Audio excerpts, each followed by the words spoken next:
Good morning, everyone. I wanted to jump on today because September 11th. And after September 11th, 2001, I spent a great deal of time overseas entertaining soldiers in the field on 6 USO tours. And I commend them for their bravery and their volunteerism to go anywhere in the world to defend us. But I mean, bravery should be absolutely commended. But I want to take nationalism out of this conversation this morning.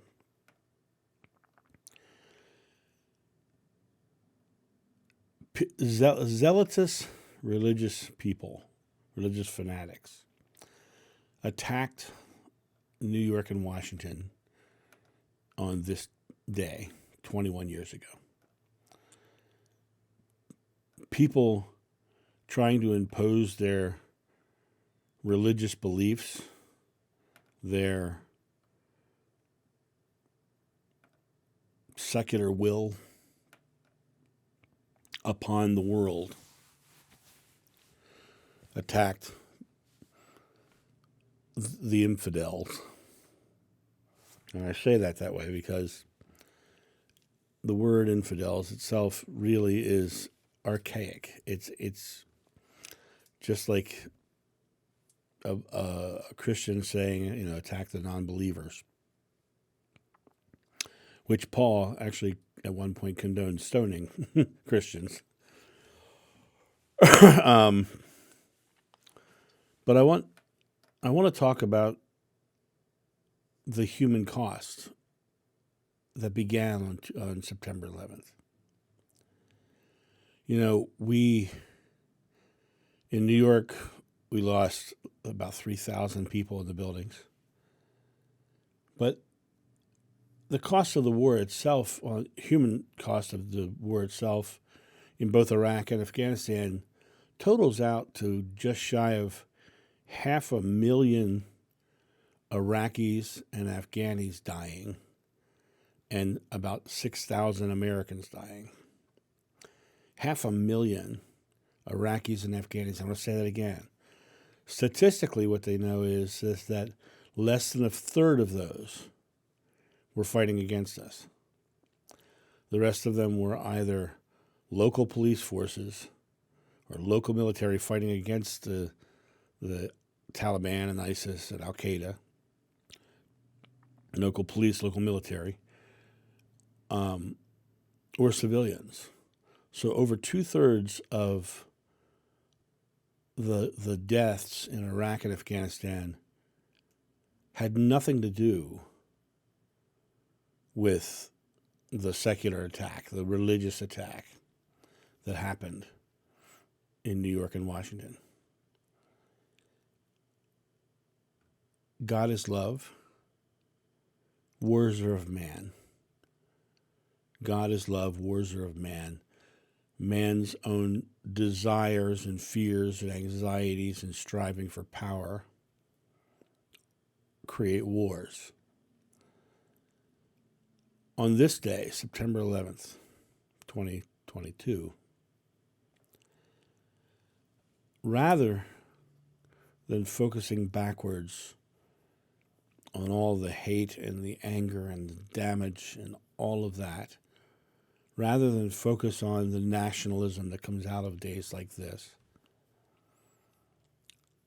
let's focus on humanity and our human family and creating a world of love that we all can live in without fears of wars and anxieties and a place of love where we can start to accept each other.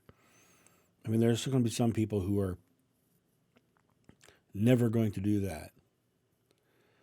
But if you can sway one person, you've doubled the love in your area, right? And if you can play two people, you've tripled it, and so on and so forth.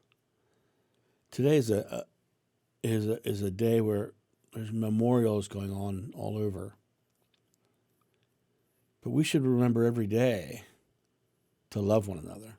We should remember every day that somebody thinks differently than I do, and I can still love them. We should celebrate and empower love. We have memorial ceremonies on days like this. And those memorial ceremonies are celebrating the tragedy. Think about that for a second. Days like this are celebrating the tragedy. So rather than us looking backwards and mourning and grief and celebrating the tragedy, let's take today and make something different. Let's take today and change the direction.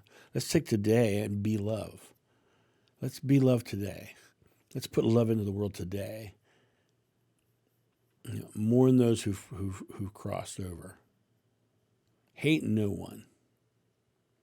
Because even the most vehement zealot is that way because of fear. And they can't change their mind if you're coming at them in judgment and trying to reap justice upon them out of your own fears and anxieties of being right. They can only change if we show them love and compassion. And sometimes that can be hard. Nobody said life wasn't going to be hard sometimes. But we need to start taking the opportunities, the present moment, and making it loving and celebrating loving moments. We should celebrate the loving moments. We should find reasons to have memorials and celebrations for things that we're loving. There was a school shooting a couple years ago, and the kid was mentally disturbed, and he had an AR-15, and he ended up being in a high school office with an office worker.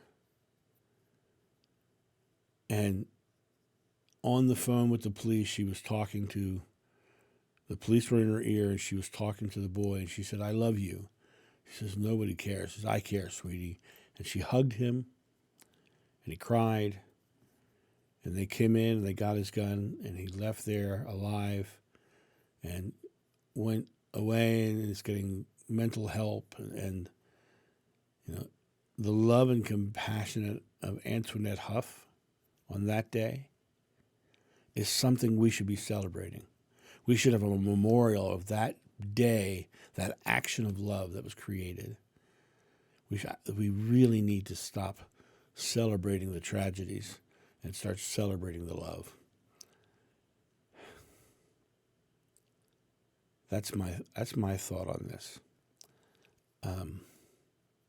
I went on 6 USO tours without fear, and was all the way out on the front lines of Iraq and Afghanistan and 14 other countries, because I wanted to bring love, because I wanted to bring joy, because I wanted to bring a rest from the fear and the anxiety that those people were suffering, both the soldiers and the locals. And I spoke to them all. Celebrate love today, and we'll create a loving world. Have a good day, and I'll talk to you soon. See ya. Bye.